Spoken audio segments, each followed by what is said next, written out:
दोस्तों अभी से थोड़ी देर बाद भागलपुर के लकड़ा कोल में स्टेज शो प्रोग्राम होने वाला है, जिसमें सरप्राइज हो जाएंगे आपकी कौन कौन पहुंचने वाला है।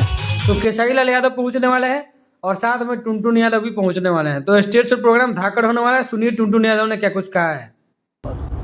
विशेष बात ई बा कि भैयों के भी प्रोग्राम हो जाबा खेसारी भैया के, और यूपी बिहार झारखंड के बॉर्डर पर जा प्रोग्राम हो रहा बा। तो बिहार से भी ज्यादा झारखंड के लोग आइल पूरा देखे खातिर आई।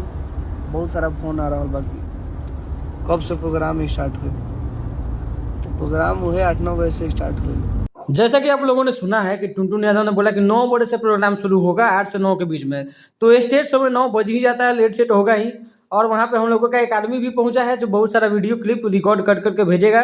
तो आपको सारा वीडियो इस चैनल पे देखने को मिलेगा। अगर चैनल से जुड़े रहिएगा तो आप देख सकते हैं इसमें कितना ज़्यादा भीड़ पहले ही पहुंच चुका है और स्टेज से पूरा खचाखच भरा हुआ है भीड़ से। और वो ऐसा जगह है भागलपुर जहाँ यूपी और झारखंड के पास नज़दीक में है। तो वहाँ पे यूपी और झारखंड के बहुत सारे लोग पहुँच चुके हैं और बहुत ज़्यादा बवाल स्टेज शो प्रोग्राम होने वाला है। एक जगह टुनटुन यादव भी अपने आप में कम नहीं है और खेसारी लाल का तो आप लोग जानते ही हैं, पूरा बवाल मचा देता है। तो चैनल से जुड़े रहिए। वीडियो देखने के लिए थैंक यू।